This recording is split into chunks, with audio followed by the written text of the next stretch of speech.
రంగు రంగుల ఆకర్షణలే విత్తనాలయ్యేనా రాకాసి మూకల స్నేహాలు నీకు గురులుగా మారేనా ఆకలి తీర్చగ తల్లి నన్ను కలుకావే చెల్లెమ్మ ఆశతో వెళ్ళి వాలితే నీకు గురులే చెరలమ్మ ఆకలి తీర్చగ తల్లి నన్ను కలుకావే చెల్లెమ్మ ఆశతో వెళ్ళి వాలితే నీకు గురులే చెరలమ్మ గుండెలో గుచ్చి మంటలో కలిసి మాయే ప్రేమమ్మ యవ్వన కాలపు కామపు చేష్టలు ప్రేమను కోకమ్మా కళ్ళ ఎరుగని తెల్ల పావురమ్మ పైకెగిరావా కఠినమైన ఈ లోకపు పోకడ కానక ఉన్నావా కళ్ళ ఎరుగని తెల్ల పావురమ్మ పైకెగిరావా కఠినమైన ఈ లోకపు పోకడ కానక ఉన్నావా అయ్యో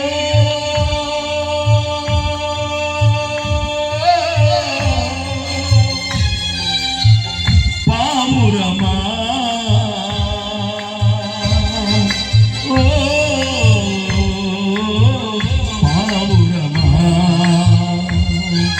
నిన్ను చూడక ఉండలేనని మాటలు విన్నావా నీవు లేకపోతే బ్రతుకలేనని రాతలు చదివావా నిన్ను చూడక ఉండలేనని మాటలు విన్నావా నీవు లేకపోతే బ్రతుకలేనని రాతలు చదివావా ప్రేమంటేనే తెలియని మనుషుల గారడి చెల్లెమ్మ ప్రేమ పేరుతో మోసపోతే అది ఆరడి బ్రతుకమ్మ ప్రేమంటేనే తెలియని మనుషుల గారడి చెల్లెమ్మ ప్రేమ పేరుతో మోసపోతే అది ఆరడి బ్రతుకమ్మ నీటి మాలిన మనుషుల ప్రేమలో నిజమనుకోకమ్మ ఎండమావిలో ఎన్నడు దానం తీరజ చెల్లెమ్మ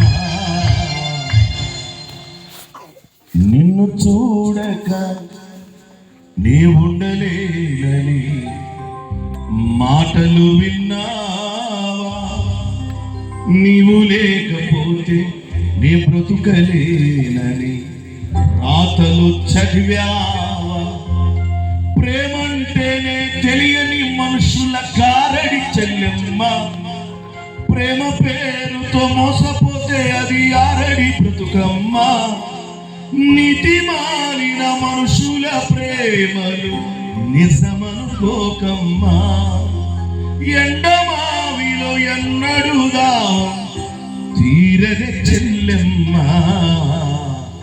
నేనంటాను ఇప్పటి వరకు పాటిన లోకపు ప్రేమల గురించి మరి నిజమైన ప్రేమ ఎలా ఉంటుంది నీ కొరకే తన ప్రాణం పెట్టిన ప్రేమను చూడమ్మా నిన్ను చూడక ఉండలేని ప్రేమే నిజమమ్మా నీ కొరకే తన ప్రాణం పెట్టిన ప్రేమను చూడమ్మా నిన్ను చూడక ఉండలేని ప్రేమే నిజమమ్మా అందరూ నిన్ను మరచినా గాని మరువని స్నేహితుడే కొందరిలాగా మధ్యలో నిన్ను విడువని ప్రేమికుడే అందరూ నిన్ను మరచినా గాని మరువని స్నేహితుడే కొందరిలాగా మధ్యలో నిన్ను విడువని ప్రేమికుడే రక్తం కాచి ప్రేమ లేక నీకు రాసిన నీ ప్రియుడే రక్షణనిచ్చి రాణిగా చేసే యేసు రాజు కనుడే దేవునికి మహిమ కలుగును గాక సొలొమోను భలే జ్ఞానం కలిగిన వాడు ఎంత జ్ఞానం కలిగిన వాడంటే తను రాజుగా నియామకమైన దినాల్లో ఒక రాణి ఆయన జ్ఞానం ఎంతో తెలుసుకోవాలని వచ్చింది ఆమెను గురించి ఎవరు మాట్లాడటంలా అందరూ మహాజ్ఞాని అయిన సొలొమోను జ్ఞానాన్ని గురించే మాట్లాడుతూ ఉన్నారు అలా మాట్లాడుతున్నప్పుడు ఆమె మనస్సులో కలిగిందట ఎక్కడికి వెళ్ళిన ఈ మధ్య సొలొమోను సాల్మన్ అని పేరు వినబడుతుంది ఈట అసలు జ్ఞానం ఆయన జ్ఞానం తెలుస్తుందామని ఆ రాణి మనసులో ఆలోచన కలిగింది అందరూ చెప్తున్నారు ఎక్కడికి వెళ్ళినా భలే జ్ఞానం గలవాడు భలే జ్ఞానం కలిగినాడు భలే జ్ఞానం కలిగినాడు ఇప్పుడు అక్కడ ఒక ఆయన గొప్పడు ఉన్నాడు అందరూ చెప్తున్నారు అనుకోండి రెండు ఆలోచనలు వస్తాయి ఒకటి చూద్దామని ఆలోచన వచ్చింది లేదా రెండోది ఆయన గొప్పతనం ఏంటో తెలుసుకోవాలని ఆలోచన వస్తుంది. అందరూ ఎక్కడికి వెళ్ళినా సొలొమోను జ్ఞానమును గురించి మాట్లాడుతుంటే తన మనస్సులో కలిగింది, అసలు ఆయన జ్ఞానం ఎంతో నేను తెలుపుతానని ఇంటి దగ్గర నుంచి బయలుదేరింది. పోతూనే కోట్లు ఖరీదు చేసే బంగారపు వజ్రాలు ఆభరణాలు ఎన్నెన్నో తీసుకొని పోతూ ఉన్నాడు. తను వెళ్ళే మార్గం మధ్యలో తన మనసుకు ఒక ఆలోచన వచ్చింది, అసలు ఆయన జ్ఞానం కలిగినడో లేదు ఇట్టే ఏం చేస్తానని ఆమె పోతూ పోతూ చెట్టుకు పూసిన ఒక పువ్వు కోసుకుని వెళ్ళింది. రాజా, మీ దగ్గరికి ఆ రాణి వచ్చింది, మీ జ్ఞానం తెలుసుకోవాలని. సొలొమోను రమ్మన్నాడు. ఆ లోపలికి వచ్చింది. సొలొమోను ముందు టేబుల్ మీద 2 పూలు పెట్టి, ఒకటే చెట్టుకు పూసింది, రెండోది ఏమో సొంతగా తయారు చేసింది. రాజా, మీరు చేతితో తాకకుండా ముక్కుతో వాసన చూడకుండా ఈ 2 పూలలో ఏది చెట్టుకు పూసిందో ఏది మేము తయారు చేసామో మీరు చెప్పగలిగితే మీరు జ్ఞానం కలిగిన వారిని నేను ఒప్పుకుంటాను అన్న. ఇక సొలొమోను దానికెళ్ళి తీక్షణంగా చూస్తున్నాడు. పూలకెళ్ళి ఏమనుకుంటుంది, ఓడిపోతాడు ఓడిపోతాడు ఓడిపోతాడని. ఈలోగా సొలొమోను అన్నాడు, ఎవరక్కడా?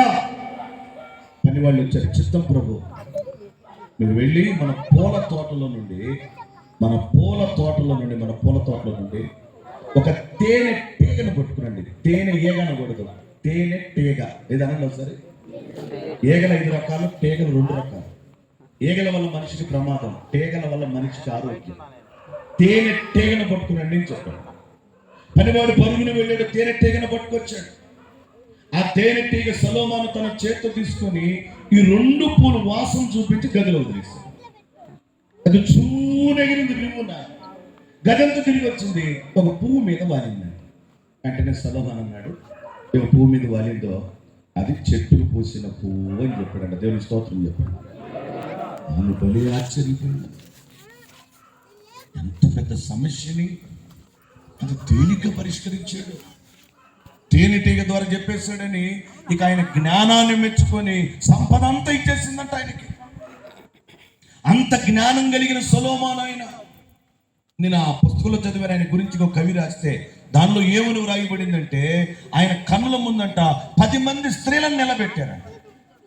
సొలొమోను, నీ కళ్ళ ముందు నిలబడ్డ ఈ 10 మందిలో 5 స్త్రీలు 5 పురుషులు.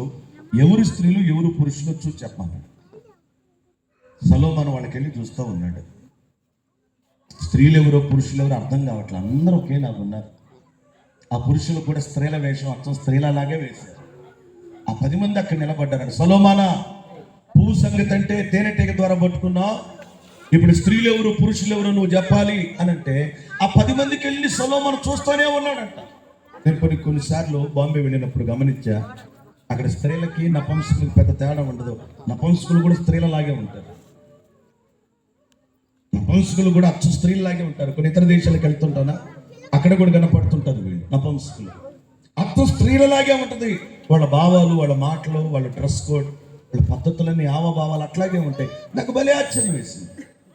ఈ 10 మందికి వెళ్ళి సొలొమోను చూస్తున్నాడంట. వీళ్ళు అనుకుంటున్నారు సొలొమోను ఓడిపోతాడు ఓడిపోతాడు ఓడిపోతాడు, పట్టుకోలేడు, ఆయన జ్ఞానం పనికిరాదు అనుకుంటున్నారు. ఆశ్చర్యం ఏంటో తెలుసా? సొలొమోను అన్నాడంటే, ఈ 10 మంది కాళ్ళు కొడుకోవడానికి నీళ్లు పెట్టండి అన్నాడు. తలా ఒక బకెట్ పెట్టారు, బకెట్లో డబ్బా పెట్టారు.